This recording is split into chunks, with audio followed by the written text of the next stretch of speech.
Welcome to the SSA Peer Support webinar.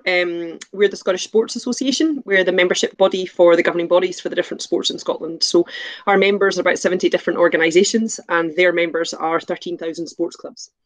We're hosting this session today in recognition of the feedback that we've had from our members as to the challenges that they and most importantly their members are facing through the challenging period through COVID-19.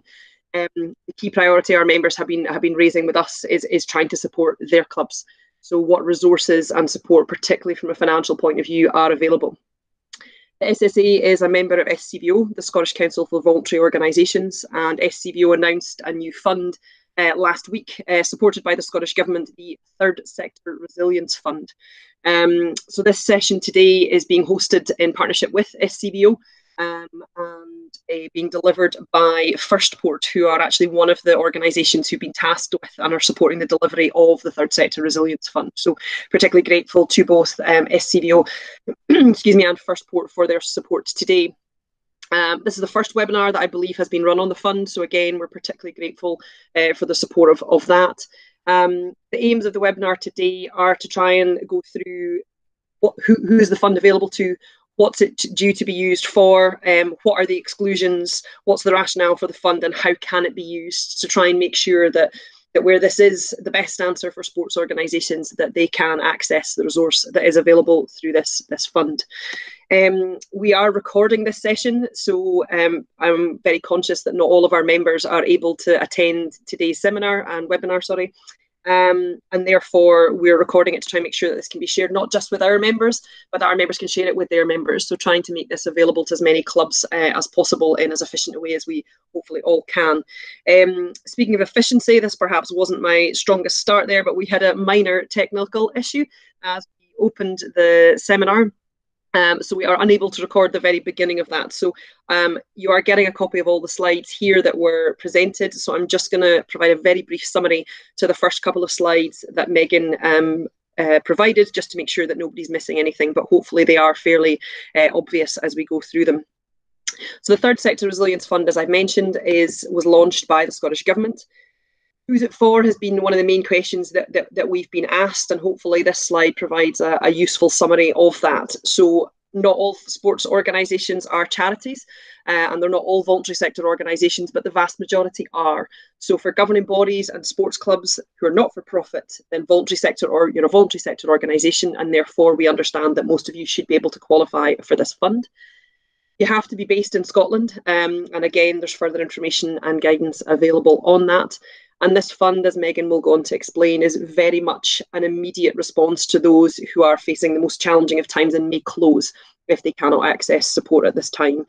This obviously is on an ongoing basis, which Megan will pick up, but this is a very immediate fund to try and support those who are at risk of closure should they not access immediate funds for ongoing resource at this time. The fund, as we've said, is then to provide resource against immediate cash flow challenges. So the feedback from governing bodies about their clubs is concern around short-term cash flow.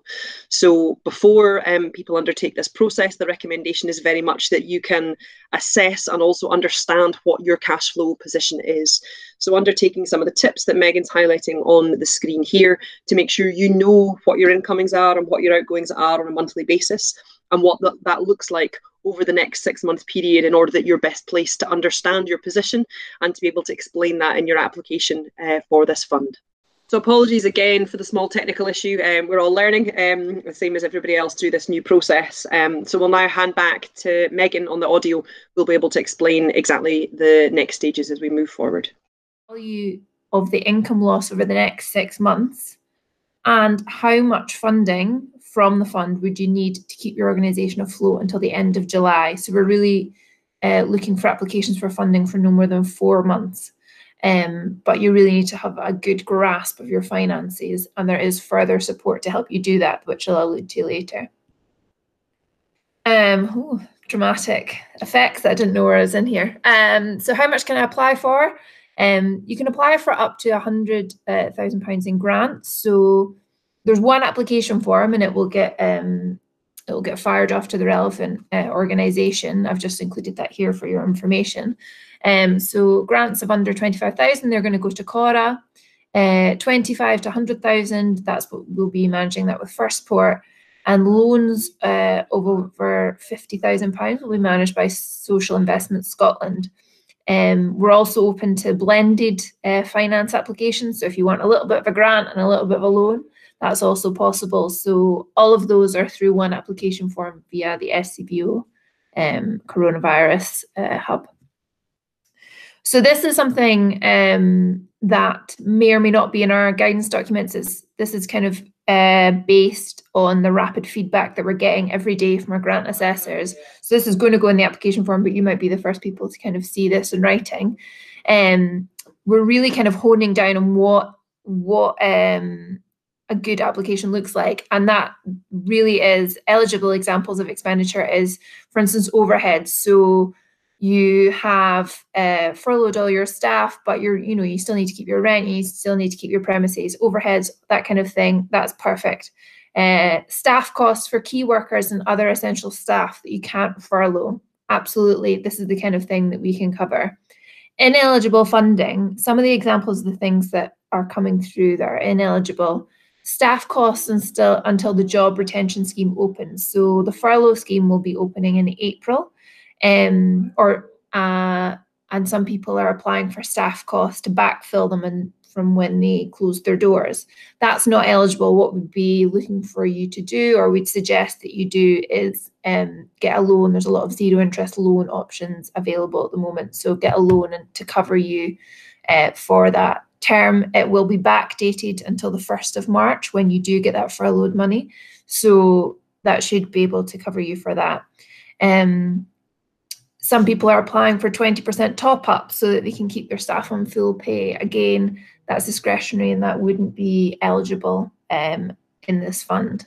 Some people are looking for the fund to pay for loan payments. Again, not eligible. What we would suggest is that you would go to your funder, your loan provider, and ask for a loan holiday. A lot of them are being incredibly flexible at the moment. So that's what we would suggest. Sorry, Gregor, and now I'm getting calls. And then finally, people are applying for expenditure over 4 months. This initial fund is looking to fund 4 months expenditure. We don't know what's going to happen afterwards or how the government will respond, but the application form is looking for expenditure for 4 months.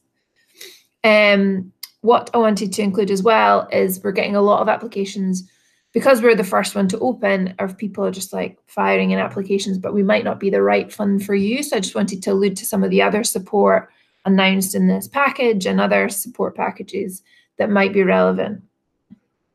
All right. So if you go into the SCVO website, actually, you'll see that it's really quite clear. These are the other funds that have been announced. So first of all, there's the National Emergencies Trust. So that's a national campaign down south as well. They're getting donations from corporates, from individuals, and in Scotland, all that funding is going to be collated and distributed through Foundation Scotland. On SCVO's website, it says it's open, so you should be able to go to Foundation Scotland and apply. It doesn't specify off the bat how much that is, so you'd need to go and look into that a bit further. And that's emergency funding for local charities. The Communities Fund, the Wellbeing Fund, and the Food Fund, they were all part of this £350 million package. Together, they amount to over 160 million.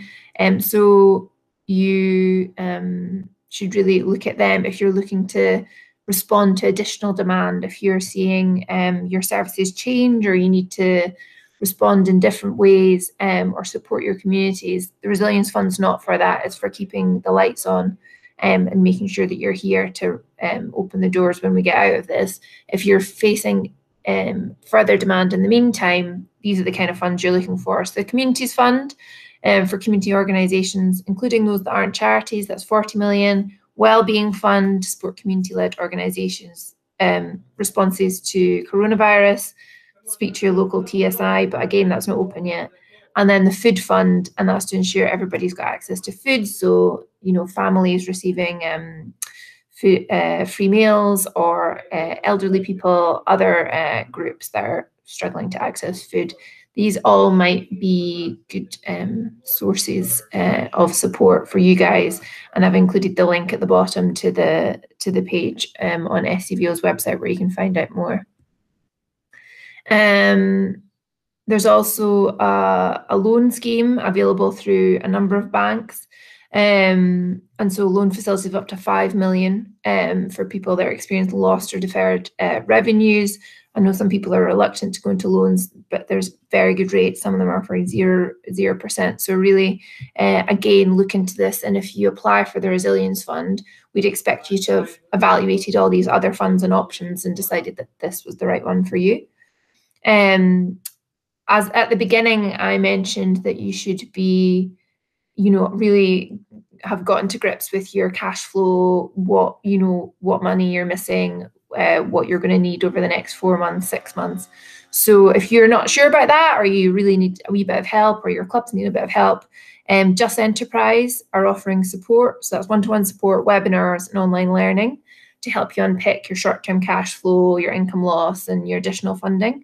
So I've included, again, the link down the bottom so that you can get that support so that you can write the best application form possible.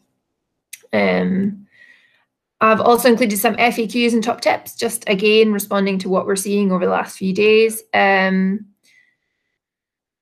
This one, I think Gregor sent me in advance. It's a paraphrased version of something that one of you sent into Gregor. So something about eligibility around legal structures, because I know sports clubs, you have lots of different structures. I've asked my colleagues, we have confirmed that different structures, voluntary organisation is quite a broad church. So I'm sure a lot of your organisations could fit under that, but you might want to supply your constitution to support your application to show that your activities would come under that voluntary organisation, third sector umbrella. My organisation has a network of branches. Can I submit on one application for the whole network? Yes, provided you can demonstrate that the parent organisation manages all income and expenditure and that the branches do not have separate committees and structures. If it's a kind of devolved structure, then it might be more appropriate for the individual organisation, if they manage their own finances, to apply themselves. Would applying to this fund disqualify us from other government emergency support? So this fund is really prioritised around allocating funds to those at most risk of closure. So sometimes, I don't want to get into too much detail, but sometimes people, if they've got a lot of reserves, they're really going to have to show why they're at imminent risk of closure. If somebody has gone, burnt through all their reserves, dealing with this crisis and actually are 3 weeks away from closure, those are the priority organisations. So it's really about you making the case that you are at imminent risk of closure. You really need to assess all the schemes available to your organisation and only apply to this one if you've exhausted other avenues. So, for instance, have you contacted your loan provider for a holiday? Have you contacted your, you might have a lot of restricted grants. Actually, a lot of funders are offering unrestricted grants now. So you can contact them. They're being very flexible. And although it doesn't preclude you from receiving other support, it's at the Scottish Government's discretion whether they might actually be more restricted than that. So you really need to think about what do you need and which fund is more appropriate to your needs. So just to recap, top tips, there's guidance notes and FAQs on the SCVO website, and these are constantly getting updated based on what we're seeing. I think they were getting updated yesterday, so they should reflect what I've told you today. Make it easy for the assessor. We have a lot of applications, and it's really, really helpful if you can be specific, really explain what you need the money for and why, and provide up-to-date information. So if your annual accounts are over a year old and you've only got draft annual accounts for the next year, just provide the drafts or your bank statement or something like that, so we can see the financial situation that you were when all this happened. And it means we don't have to go back for further information because the risk is either you get rejected or we have a to and fro about getting more information, and all the while you're not receiving the money that you need. So really try and provide as much information as you can up front to make it easy for the assessor to say yes. And then also, as I said, consider all your options, ask for flexibility from funders, loan holidays, etc., and apply to the right fund at the right time for your needs. So it could be that this is not the right fund for you now, but a month down the line, actually, you've evaluated all your other options. You're now in a little bit more of a tricky situation. Now the time is for this fund. So I hope this covers the bases. I give you the most accurate answer, but hopefully that kind of covers the bases. But really looking forward to hearing what your thoughts are.